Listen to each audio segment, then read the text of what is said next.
30 miles from modern-day Mexico City lies Teotihuacan, the spectacular city of the gods. It was already an abandoned ruin long before the time of the Aztecs, who regarded it as the birthplace of the sun. The Spanish conquistadors had been so overwrought by the city's majesty, one of their earliest chroniclers had written, "There is now no cause why we should any longer doubt of Atlantis. The discovery and conquest of the Indies do plainly declare what Plato had written." 150 years after Columbus had discovered America, such sentiments would inspire one man to come to this city of silence and search for physical proof of the lost legacy of Atlantis. A search that was bound up in his own quest to discover himself.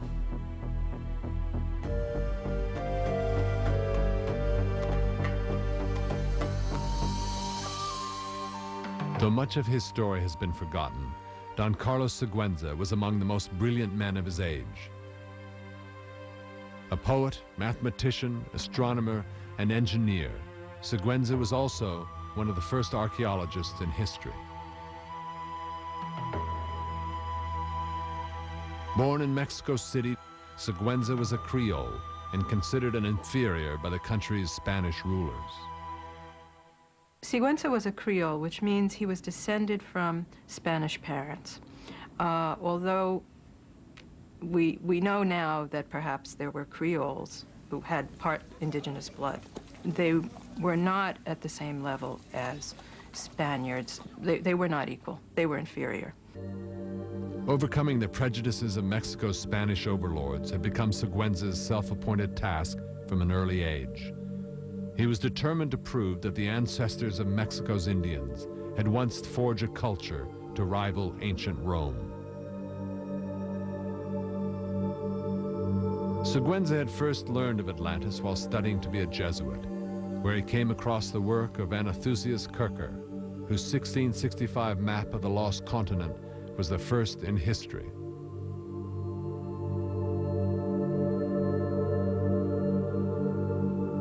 Expelled from the Jesuit order for his lack of discipline, Sequenza turned to science, making groundbreaking studies of eclipses, before journeying to Teotihuacan to see the city's ruins for himself.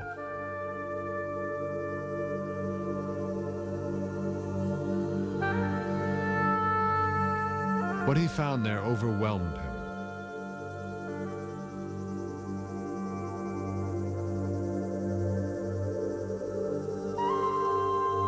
Carefully measuring and recording everything he could, Sequenza found Teotihuacan's layout truly mystifying.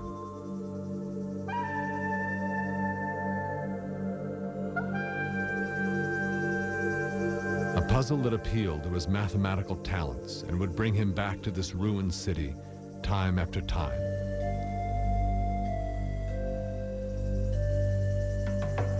The city bore all the hallmarks of an advanced civilization, and Sequenza found evidence of astronomy, hieroglyphic writing, and pyramid building that was uncannily similar to that of ancient Egypt.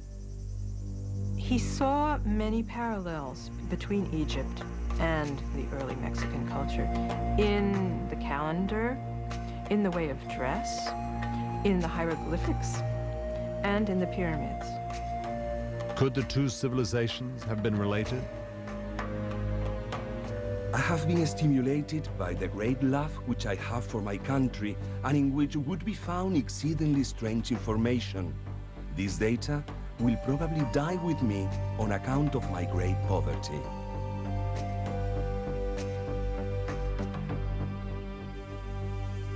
But fortunately, some of Sequenza's works did survive, and we know that amid these vast monumental ruins, he believed that he had found the answer to the ancient riddle of Atlantis.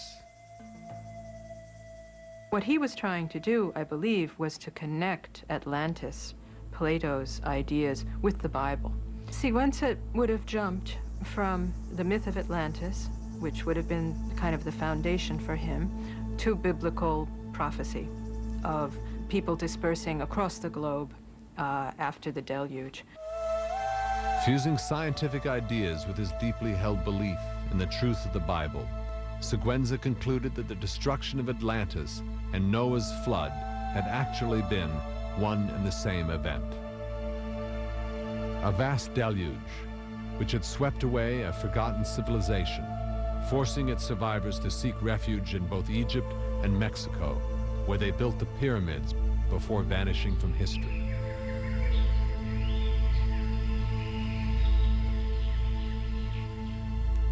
Sequenza believed that if he could show that Mexico's pyramids contained hidden chambers, as the pyramids in Egypt do, his theory about Atlantis would be confirmed.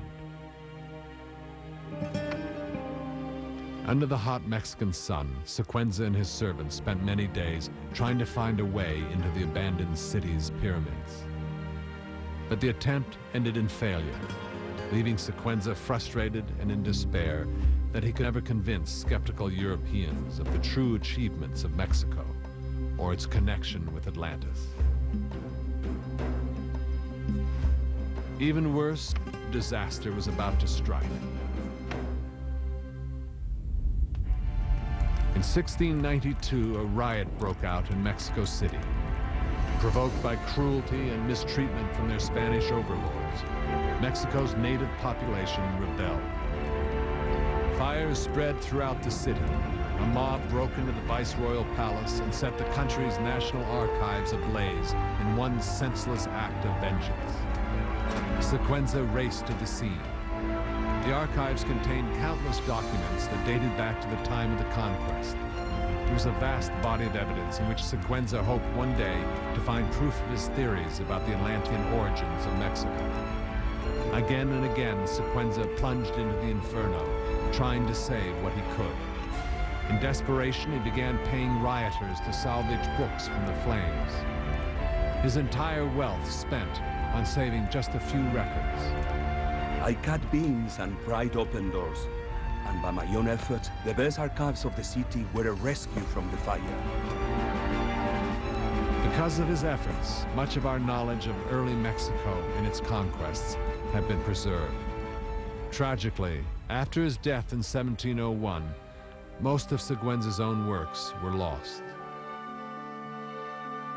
With no means to date the great citadels and pyramids of Teotihuacan, Sequenza could never have known that the city did not reach its height until 750 AD, 10,000 years after the date Plato gave for Atlantis' destruction.